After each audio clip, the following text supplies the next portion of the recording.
Chapitre 7. Les confidences d'Emma. Alors que j'achevais de m'habiller, je réprimai un geste d'effroi en apercevant une silhouette face à moi. « Pardonnez-moi, Alice, j'ai frappé, mais bien sûr, vous n'entendiez pas. » C'était Emma. Elle aperçut mon sac près de la porte. « Déjà prête ? Très bien. Je suis venue pour vous donner les dernières instructions. Voici vos nouveaux papiers d'identité. » Elle posa un vieux portefeuille sur le bureau. « Vous allez quitter la TGV par une entrée de service. Désormais, vous serez livrée à vous-même, Alice.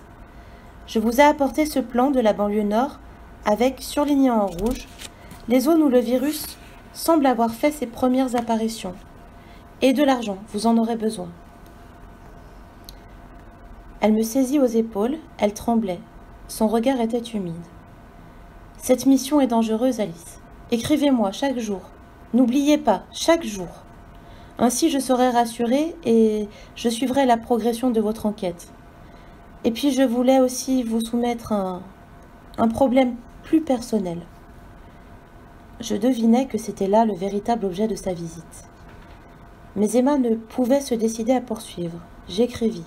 « Dites-moi tout, Emma. Je suis capable d'entendre beaucoup de choses. » Encouragée, elle releva la tête et m'adressa un sourire douloureux.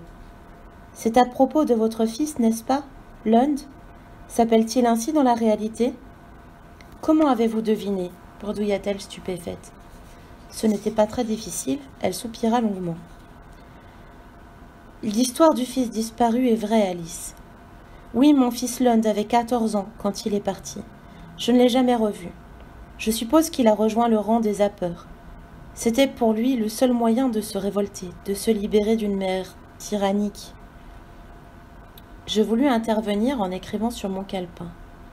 Elle m'en dissuada. « Ne me cherchez pas d'excuses, Alice. Voyez-vous, j'ai eu de longues années pour analyser tout cela. À l'époque, j'étais intransigeante. J'élevais Lund toute seule, j'essayais d'avoir sur lui l'autorité d'un père. Il refusait de lire, ne se passionnait que pour les jeux vidéo virtuels. Et pour moi, une écrivaine, c'était la pire des humiliations. Quand je pense à notre dernière dispute, alors qu'il était déjà si malade, quand je songe que je n'ai rien fait pour qu'il guérisse. » Elle se jeta dans mes bras et éclata en sanglots. J'étais désemparée devant ce désespoir. Je griffonnais sur mon calepin. « Je vous comprends, Emma, je veux vous aider, mais comment ?» Elle releva la tête, essuya ses larmes, se moucha. « Vous allez côtoyer des zappeurs, Alice.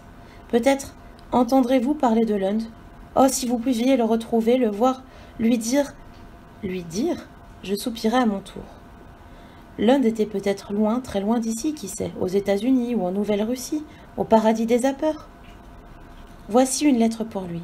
Si vous aviez l'occasion de le voir, Alice, dites-lui que je regrette mon attitude passée, que pour me réconcilier avec lui, je suis prête à démissionner de l'académie, à ne plus écrire à... Elle s'interrompit pour sangloter à nouveau. Je pris la lettre sur laquelle elle avait simplement noté, au recto, Lund et au verso, Emma. Je la rangeai dans mon sac. « Je ferai tout ce que je pourrai, Emma, je vous le promets. » Elle se leva. Elle semblait s'être saisie. « Merci, Alice, mais ma requête ne devra jamais gêner ou retarder votre mission. Venez à présent. » L'ascenseur nous conduisit au sous-sol. Emma ouvrit une lourde porte métallique qui donnait sur la rue. « Je vous souhaite bonne chance, Alice. Je suis triste que vous partiez.